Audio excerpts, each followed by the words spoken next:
He began as England's golden prince, young, brilliant, and adored.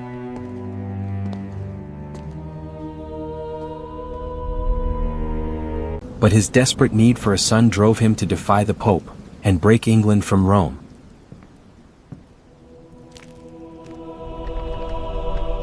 Six marriages, broken loyalties, and blood on the scaffold would change England forever. On June 24, 1509, bells rolled across London as a new king entered Westminster Abbey. Henry VIII was 17, athletic, educated, and almost impossibly young. Beside him walked Catherine of Aragon, the Spanish princess once married to his brother. They were crowned together beneath cloth of gold. To many, Henry promised a brighter age. He loved music, hunting, tennis, theology, and magnificent display. After the guarded final years of his father's reign, England saw energy and hope. No one in the abbey could yet see the later king, the immense figure surrounded by executions, ruined marriages, and a church divided from Rome. That king had begun as a second son. Henry was born at Greenwich on June 28, 1491, the child of Henry VII and Elizabeth of York. The Tudor dynasty was only 6 years old. Henry VII had taken the crown at Bosworth and married Elizabeth, joining the rival houses of Lancaster and York. Their first son, Arthur Tudor, carried the dynasty's hopes. His name recalled Britain's legendary King Arthur. The younger Henry was not expected to rule. Arthur was trained as the future king, while Henry spent more of his childhood near his mother and sisters. It is often said that Henry was intended for the church. That is possible, but surviving evidence does not prove such a career was firmly decided. His education was exceptional. Tutors taught him languages, scripture, history, philosophy, music, and courtly conduct. Religion was not merely ceremonial. Long before his conflict with the papacy, Henry took theology seriously and considered himself a faithful Catholic prince. In November 1501, 15-year-old Arthur married Catherine of Aragon, daughter of Ferdinand of Aragon and Isabella of Castile. The marriage connected the vulnerable Tudors to a powerful European royal house. Arthur and Catherine were sent to Ludlow, where Arthur was expected to learn government. 5 months later, Arthur was dead. He died on April 2, 1502, after a sudden illness. The disease is unknown. Sweating sickness has often been suggested, but cannot be established. Catherine survived and insisted for the rest of her life that their marriage had never been consummated. Others later claimed the opposite. No surviving evidence resolves the question beyond doubt. The uncertainty would one day help tear England from Rome. For now, it left Catherine a teenage widow and made 10-year-old Henry heir to the throne. In February 1503, Elizabeth of York died after giving birth. Henry had lost his brother and then his mother within a year. His father, fearful that the dynasty depended upon one surviving son, kept the new heir closely protected. Henry learned royal ceremony, but gained little experience of government. Catherine remained in England while diplomats argued over her future. She and Henry were betrothed in 1503, and a papal dispensation was obtained because she had been his brother's wife. Yet the marriage was delayed as Henry VII used it in his diplomacy. Then, on April 21, 1509, Henry VII died at Richmond Palace. The protected prince became king almost overnight. Within weeks, Henry VIII married Catherine.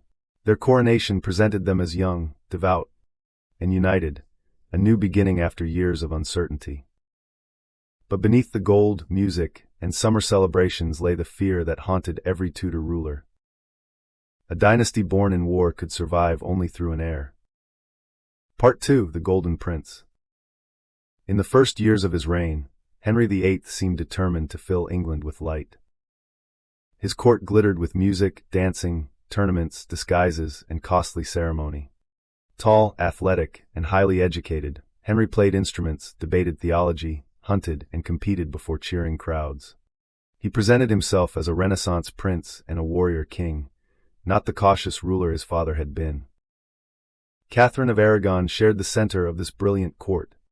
Their marriage appears to have begun with genuine affection.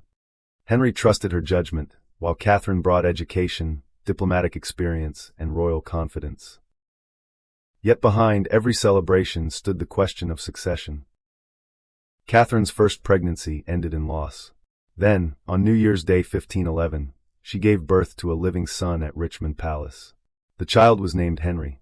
Bells rang, bonfires burned, and guns fired for the prince who seemed to have secured the Tudor future. 52 days later, he was dead. The cause was never established. Infant death was common in Tudor England, but royal grief was no less real for being familiar. The little prince was buried in Westminster Abbey, and the nursery that had promised stability fell silent. Henry turned toward another measure of kingship, war. English monarchs had claimed the French crown for generations, and the memory of Agincourt still haunted royal ambition. An expedition sent against France in 1512 failed amid disease, poor supplies, and conflicting Spanish objectives. Henry refused to abandon his dream. In 1513, he crossed the Channel in person. His army besieged Therouanne and defeated a French force in the so-called Battle of the Spurs, a mocking reference to the speed of the French retreat. Tournai also surrendered. The victories were real, but their lasting strategic value was limited. Their symbolic value to Henry was enormous. He had worn armor on foreign soil and returned as the warrior king he imagined himself to be. While Henry pursued glory in France, Catherine governed England as regent. King James IV of Scotland invaded in support of France. On September 9, 1513, an English army led by Thomas Howard, Earl of Surrey, met the Scots at Flodden. James and many Scottish nobles were killed in one of the bloodiest battles ever fought between the two kingdoms. Catherine did not personally command at Flodden, as later romantic accounts sometimes suggest. But she directed the realm during the crisis, helped organize its defense, and moved north with supplies. After the victory, she sent Henry a piece of the dead Scottish king's coat. For a moment, husband and wife stood at the summit of prestige. Henry victorious in France, Catherine triumphant as regent at home. But war consumed money without creating lasting power. Peace followed, and the conquests brought little permanent advantage. Meanwhile, Catherine endured further unsuccessful pregnancies. On February 18, 1516, she delivered a healthy child at Greenwich. It was a daughter, Mary. Mary was cherished and carefully educated. Henry publicly hoped that a son would follow, because a daughter was not believed to offer the same protection against disputed succession and civil war. The young king still appeared golden. His marriage remained intact, his throne secure, and his court magnificent. Yet inside the royal nursery, hope was becoming fear. And the desire for a son was beginning to harden into necessity. Part 3. The Cardinal and the Secret Son. Behind the splendor of Henry's court stood a man who could transform royal desire into policy. Thomas Wolsey, the son of an Ipswich tradesman, rose through the church by intelligence, energy, and skill. Henry made him Archbishop of York, a cardinal, Lord Chancellor, and papal legate.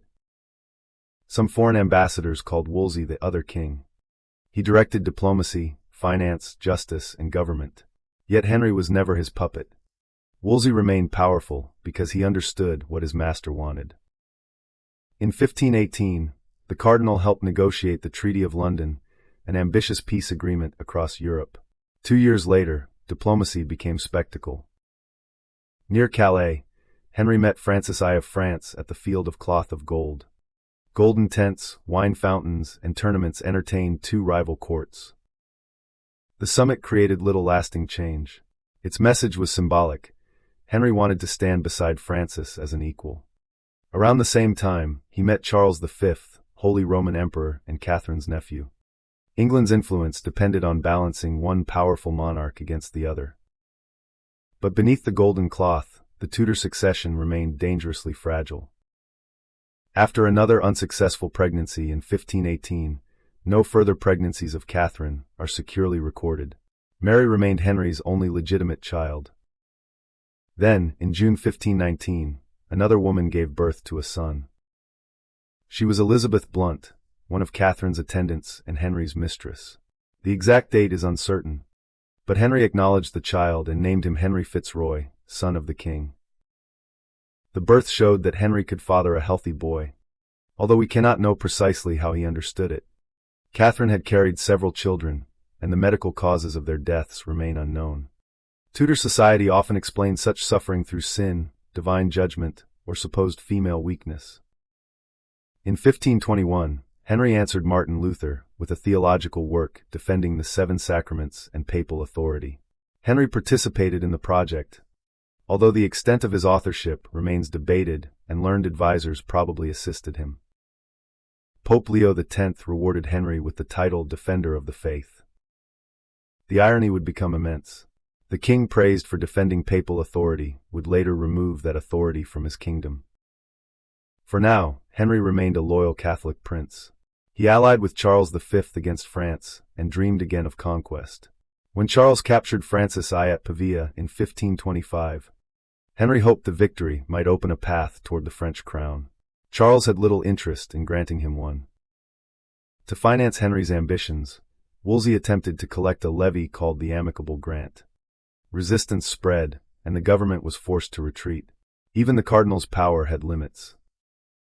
That same year, 6-year-old Henry Fitzroy was created Duke of Richmond and Somerset and surrounded with princely honors. There is no conclusive evidence that Henry intended to make him heir. But the elevation of an illegitimate son could hardly be ignored while Mary remained the only legitimate child. By the middle of the 1520s, Henry possessed wealth, prestige, a brilliant minister, a legitimate daughter, and an acknowledged son. What he did not possess was the one thing he believed his dynasty required: a legitimate male heir. And within Catherine's household, another woman had already appeared. Her name was Anne Boleyn. Part 4. The woman who would not be a mistress. Anne Boleyn did not enter Henry's story as a queen. She appeared as one young woman among many at court. Her birth year remains disputed. She spent important years in the Netherlands and France, learning the language, fashion, and manners of continental courts. By 1522, Anne was back in England and serving Catherine of Aragon. That March, she played Perseverance in a court masque. Henry may have noticed her there, although the beginning of his interest cannot be dated with certainty. By about 1526, Henry's attraction was unmistakable. 17 letters from Henry to Anne survive in the Vatican Library. Her replies are lost, leaving half of the conversation silent. His letters reveal desire, frustration, and a king unused to waiting. Anne refused to become another royal mistress. Her motives cannot be known completely. Conviction, concern for her reputation, ambition, and calculation may all have played a part. Whatever the reason, her refusal transformed Henry's pursuit. To possess Anne permanently, he would have to marry her. But Henry was already married. He and Catherine had been husband and wife for nearly 2 decades. She had been his companion, diplomat, and regent. Yet she was now in her 40s, and another pregnancy had become unlikely. Mary remained their only surviving child. Henry began to ask whether the deaths of his sons were signs of divine punishment. He turned to a verse in Leviticus declaring that a man who took his brother's wife would be childless. Since Catherine had married Arthur, Henry argued that his own marriage violated God's law. Whether this was a sincere spiritual crisis or an argument designed to obtain Anne remains debated. The motives were not necessarily separate. Henry desired Anne, feared for his dynasty, and lived in a world where political failure could appear to be a message from God. He did not initially seek a Protestant revolution. He wanted an annulment, a declaration that his marriage to Catherine had never been valid. Catherine rejected the case completely. She maintained that her marriage to Arthur had never been consummated and that the papal dispensation permitting her to marry Henry was lawful. A passage in Deuteronomy also appeared to command marriage to a dead brother's widow in certain circumstances. The theology was complex, but the personal danger was clear. If Catherine accepted annulment, she would lose her position as queen, and Mary's legitimacy could be threatened. Catherine would not surrender. In 1527, Henry ordered Wolsey to obtain a solution. A secret ecclesiastical hearing began examining the marriage. But Catherine learned what was happening and appealed to Rome. Then European politics closed around the king. In May 1527, imperial troops sacked Rome. Pope Clement VII sought refuge in Castel Sant'Angelo and later became a prisoner. The army served the interests of Charles V, Holy Roman Emperor, ruler of Spain, and Catherine's nephew. The Pope was being asked to invalidate the marriage of the emperor's aunt while living beneath the shadow of imperial power. Henry expected Wolsey to find a path through theology, law, and diplomacy. For years, the cardinal had transformed royal wishes into reality. But this wish was different. A private desire had become an international crisis, and was waiting. Catherine was resisting. The Pope was trapped. And between them stood Thomas Wolsey, knowing that failure could destroy him. Part 5. The Trial of a Queen. In the summer of 1529, the private struggle inside Henry's marriage became a public trial. Pope Clement VII sent Cardinal Lorenzo Campeggio to England to join Wolsey at a Blackfriars court, deciding whether Henry's marriage was valid. On June 21st, the king and queen appeared before the court. Catherine rejected its authority, believing judges chosen under Henry's influence could not treat her fairly. Contemporary accounts describe her kneeling before her husband and appealing directly to him. The wording of her speech differs between surviving reports, but its meaning is clear. Catherine reminded Henry of 20 faithful years as his wife. She insisted that she had been a virgin when she married him and asked what offense she had committed to deserve rejection. Then she rose, bowed, and walked away. When officials called her back, she refused to return. Catherine had appealed to Rome and would not recognize a court she considered illegitimate. Henry praised her character, yet insisted that his conscience could no longer accept their marriage. The hearings continued without her. Witnesses were questioned about her brief marriage to Prince Arthur decades earlier. Servants recalled distant events, but their accounts were uncertain and contradictory. Nothing proved beyond doubt whether that marriage had been consummated. Henry expected a decision. Instead, on July 23, Campeggio adjourned the court. Soon afterward, the Pope ordered the case to be heard in Rome. For Henry, it felt like betrayal. For Wolsey, it was disaster. For 15 years, Wolsey had served Henry's ambitions. Now he could not give the king freedom from Catherine. And supporters suspected obstruction. But no convincing evidence shows that Wolsey opposed the annulment. He was trapped between a king who demanded success and a pope who would not provide it. In October 1529, Wolsey was accused under the law of praemunire for exercising papal authority in England. The charge was ironic. He had acted as papal legate for years with Henry's approval. But law at court increasingly followed the needs of the crown. Wolsey surrendered the Great Seal, lost his offices, and gave up much of his property. Thomas More replaced him as Lord Chancellor. The man once called the other king withdrew from court. Wolsey's wealth and power had created many enemies. Yet his final failure came from a task that may never have been possible.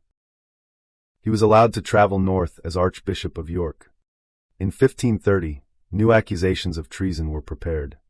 Wolsey was arrested at Cawood and ordered to London. Already ill, he weakened during the journey south. He reached Leicester Abbey and died there on November 29, 1530, before he could face trial. His precise cause of death is uncertain, although illness was evident during the journey. Henry had lost the servant who understood him better than any other. But he had not abandoned his objective. New advisors filled the space around the throne. Thomas Cromwell, once Wolsey's servant, understood law and parliament. Thomas Cranmer, a Cambridge scholar, encouraged arguments that could be supported by European universities and decided inside England. A different solution was taking shape. If the Pope would not release Henry from his marriage, perhaps England would remove the Pope from the decision. The king had asked Rome for justice. Soon, he would declare that Rome had no right to judge him at all. Part 6. The King Above the Pope. Henry's break with Rome did not begin with armies or burning churches. It began with statutes, legal arguments, and carefully chosen words. Thomas Cromwell understood that Parliament could transform the king's private demand into the law of the realm. The Reformation Parliament, summoned in 1529, gradually transferred authority from the papacy to the crown. In 1531, the clergy were accused of violating praemunire by recognizing Wolsey as papal legate. To obtain a pardon, they paid a vast sum and conditionally acknowledged Henry as head of the English Church. That condition would not protect them for long. Henry sent Catherine away from court. She saw him for the last time in July 1531, and he refused to let Mary accompany her. Mother and daughter would never meet again. Catherine continued to call herself queen. Henry called her Princess Dowager, the title of Arthur's widow. The dispute was not merely about names. It determined whether Mary remained a legitimate princess, and supported reform-minded books and scholars, though her influence on policy remains debated.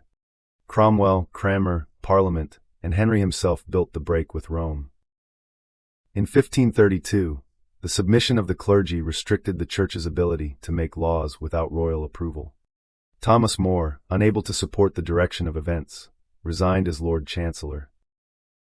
The following year brought the decisive change. The Act in Restraint of Appeals declared that England was an empire governed by one supreme head, the king. Appeals to Rome were forbidden. Catherine could no longer remove her case from an English court. Henry and Anne secretly married in January 1533. Reports of an earlier ceremony are uncertain. Anne was pregnant, making the destruction of Henry's first marriage urgently necessary. Thomas Cranmer, now Archbishop of Canterbury, convened a court at Dunstable. On May 23, he declared Henry's marriage to Catherine invalid. 5 days later, he pronounced the marriage too unlawful. Henry had therefore married, and before his first marriage was formally annulled in England. From Rome's perspective, Catherine remained his lawful wife. On June 1, 1533, Anne was crowned at Westminster Abbey. She entered London through streets of pageants and banners, but not everyone welcomed her. Catherine retained popular sympathy, and many regarded Anne as the woman who had displaced a rightful queen. The new regime expected a son. On September 7th, Anne gave birth at Greenwich. The child was healthy but female. She was named Elizabeth. Henry expressed confidence that sons would follow. Elizabeth received a magnificent household, while Mary was pushed aside and eventually ordered to serve her younger half-sister. In 1534, Parliament completed the legal revolution. The Act of Succession recognized the children of Henry and Anne as heirs. The Act of Supremacy declared Henry supreme head on earth of the Church of England. The Treasons Act made certain denials of royal authority punishable by death. This did not make Henry a Protestant in any simple sense. He still defended many Catholic doctrines and opposed ideas he considered radical. What he rejected was the jurisdiction of the Pope. England's churches still looked familiar. Mass continued. Bishops remained. But the highest authority was no longer in Rome. It sat upon the English throne. And soon, those who could not accept that fact would have to choose between conscience and survival. Part 7. The Price of Conscience. The new royal supremacy could not survive as an idea alone. Henry required obedience. In 1534, leading subjects were ordered to accept the new succession by oath. Thomas More was willing to recognize Anne's children as heirs, but he would not accept the rejection of papal authority. He tried to protect himself through silence, refusing to explain his beliefs. Silence was not enough. More was sent to the Tower of London in April 1534. John Fisher, Bishop of Rochester, also refused the oath and was imprisoned. Most people submitted. The government focused on opponents whose reputations made resistance dangerous. In May 1535, several Carthusian priors who rejected the supremacy suffered the full punishment for treason. Their deaths showed that religious vows offered no protection from the king's law. Fisher was condemned for denying Henry's title and beheaded on Tower Hill on June 22, 1535. Thomas More followed. The decisive evidence at his trial came from the official Richard Rich, who claimed More had privately denied Parliament's power to make Henry head of the Church. More called the testimony false. Its reliability remains debated, but the verdict was never seriously in doubt. On July 6, 1535, the former Lord Chancellor was beheaded. More was not a simple champion of tolerance. While in power, he had fiercely opposed Protestant reformers and supported punishment for heresy. Yet his refusal to surrender his own conscience was genuine. The The king who once discussed theology with him as a friend now required his death. Henry's government had crossed a boundary. Loyalty no longer meant merely avoiding rebellion. It could require public agreement with what the king declared to be true. Thomas Cromwell now directed religious policy. In 1535, he became vicegerent in spiritual affairs, an extraordinary office for a layman. His officials surveyed the church's wealth in the Valor Ecclesiasticus and inspected monasteries across England. Commissioners reported sexual misconduct, superstition, poor discipline, and financial abuse. Some corruption existed, but these reports came from agents serving a government seeking reform, control, and revenue. Their accusations must therefore be treated cautiously. Monasteries owned land and provided work, hospitality, and charity. Their wealth attracted a crown burdened by expensive ambition. As Cromwell measured the church's property, Catherine lived in isolation at Kimbolton Castle. Separated from Mary, she refused the title of Princess Dowager and continued to sign herself as Queen. Her health declined, while requests for Mary to visit were denied. Catherine died on January 7, 1536, aged 50. Rumors of poisoning spread, especially after reports that her heart appeared darkened during examination. No reliable evidence supports murder. Many modern historians consider cancer more likely, although the diagnosis cannot be proved. She was buried at Peterborough Abbey with the honors of a princess dowager, not a queen. Catherine had lost her crown, her husband, and the right to see her daughter. But she had never accepted Henry's version of their marriage. Her death removed a major obstacle to the new order. It also left Anne Boleyn alone.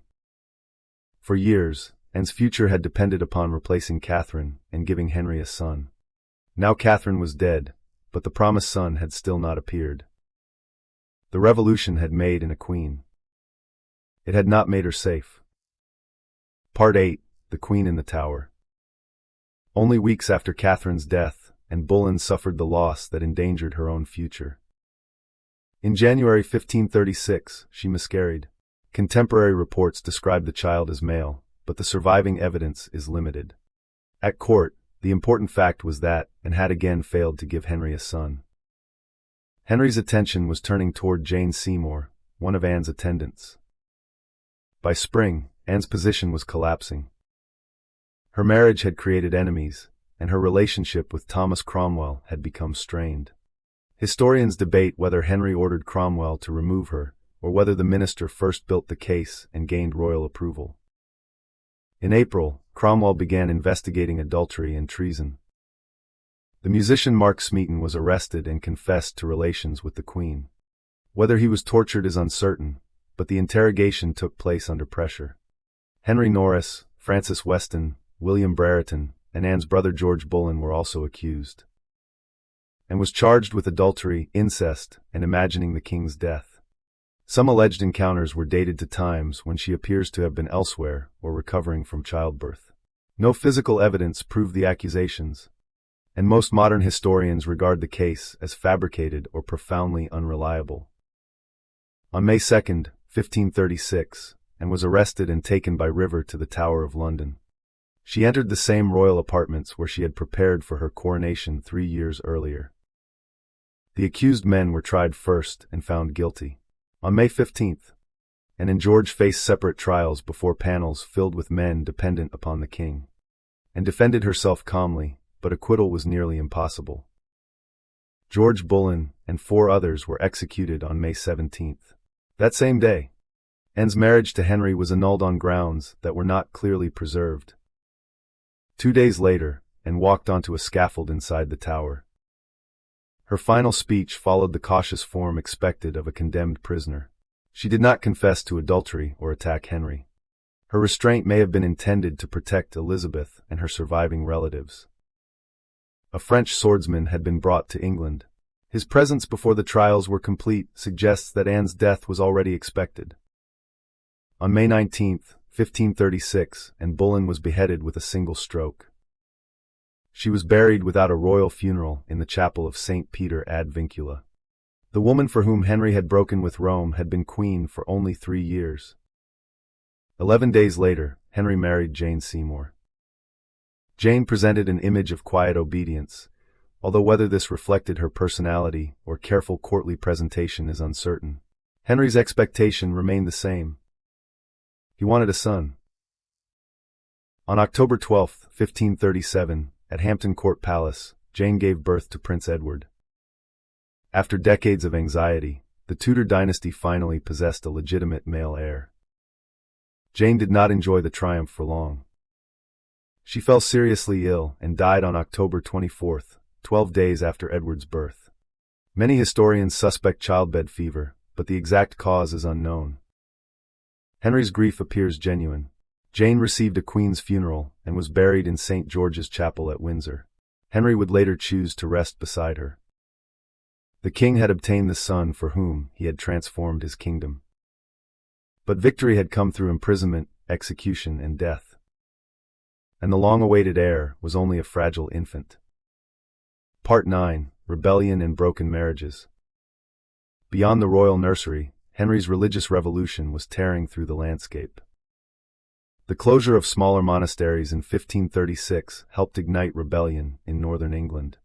Protesters opposed religious change, resented Cromwell's policies, and feared the destruction of traditional communities. Led by the lawyer Robert Aske, the Pilgrimage of Grace gathered tens of thousands. The rebels occupied York while declaring loyalty to Henry and demanding protection for the old faith. Henry negotiated rather than risk battle. Pardons and a future parliament were discussed, and the movement dispersed. When further unrest erupted in early 1537, the government treated it as renewed treason. Aske and other leaders were arrested and executed. The suppression cleared the way for a wider assault on monastic life. Religious houses surrendered land and treasure to the crown. Some residents received pensions, while property passed to landowners whose wealth became tied to the new order. Centuries-old buildings were stripped or abandoned. The policy enriched the crown, but also transformed local charity, employment, worship, and memory. After Jane Seymour's death, Henry had no queen and only one legitimate son. European politics made another marriage desirable. Thomas Cromwell proposed Anne of Cleves, whose family offered German allies. Hans Holbein painted Anne. The claim that his portrait deceived Henry lacks strong evidence. Henry disliked her upon arrival, but his reasons remain uncertain. They married on January 6, 1540. Henry claimed he could not consummate the marriage, and had little power, but understood the danger of resistance. The union was annulled on July 9. In return for cooperation, she received estates, income, and the honorary position of the king's sister. Cromwell was less fortunate. The failed marriage gave his enemies an opportunity.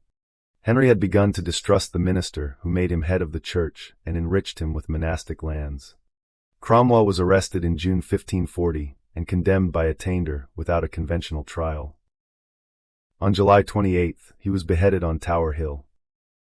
That same day, Henry married Catherine Howard. Catherine's exact age is uncertain. Before entering court, she had relationships with Henry Manox and Francis Derham, later admitting significant intimacy with Derham.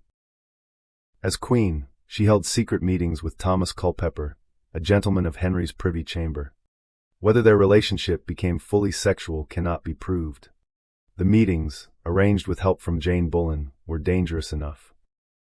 In 1541, Archbishop Cranmer informed Henry of Catherine's past. The investigation uncovered Derham and Culpeper, and both men were executed. Catherine was stripped of her title and condemned through an act of attainder rather than an ordinary trial. On February 13, 1542, she and Jane Boleyn were beheaded at the Tower of London. Catherine may have been only about 20. Within 6 years, Henry had executed 2 queens and the minister who rebuilt his kingdom, and survived by yielding. Catherine died after the government turned her past into treason. Cromwell learned that years of service could not preserve a minister without royal trust. Henry still possessed his throne and his son, but he was growing older, heavier, and more isolated. The Golden Prince had become a king whom almost everyone had reason to fear. Part 10: The Last Winter. By Henry's 6th marriage, the body that once carried him through tournaments had become a prison of pain.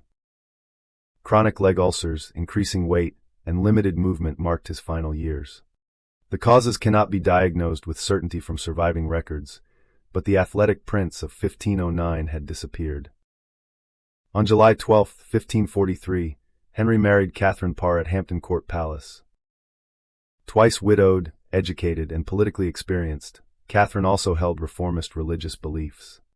She developed close relationships with Mary, Elizabeth, and Edward, helping reconnect the royal children with their father.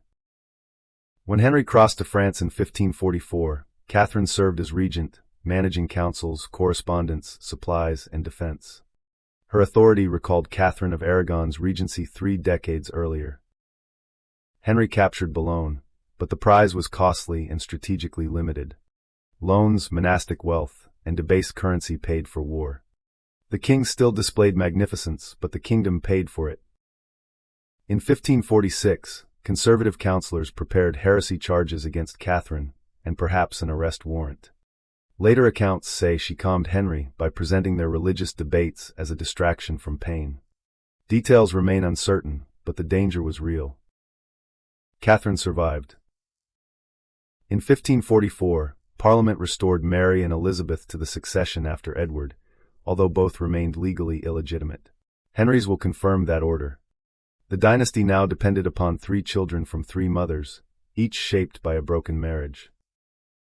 By early 1547, Henry's health was failing rapidly at Whitehall Palace. Henry VIII died on January 28, 1547. He was 55 and had ruled for almost 38 years. His 9-year-old son became Edward VI. Henry was buried in St. George's Chapel at Windsor beside Jane Seymour, the wife who gave him his male heir. The immense monument he planned was never completed. Henry had broken Rome's authority in England, placed the monarch above the national church, dissolved monasteries, and redistributed vast lands. He strengthened both crown and parliament, expanded the navy, and made England more visible in European politics. Yet his wars often achieved less than their costs suggested. He did not create a fully Protestant kingdom. Much traditional doctrine and worship survived. But the legal break he forced upon England opened a path his children would follow in different directions. Henry was neither merely the monster of popular memory, nor simply a gifted prince corrupted by illness. He was intelligent, educated, charismatic, insecure, and increasingly ruthless. The pressures of succession were real, but they do not erase his choices. Those choices destroyed ministers, monks, friends, and 2 queens. They also transformed law, religion, land ownership, and the relationship between the English state and its people. The son Henry fought to obtain ruled for only 6 years. After Edward came Mary, the daughter he had declared illegitimate. Then came Elizabeth, the child of the queen he executed. The Tudor dynasty survived not as Henry expected, but through the daughters he had pushed aside. The spare prince who was never meant to be king had changed England forever. Yet for all his crowns, laws, palaces, and executions, Henry never conquered the fear that had driven him from the beginning. That when he died, everything he built might die with him.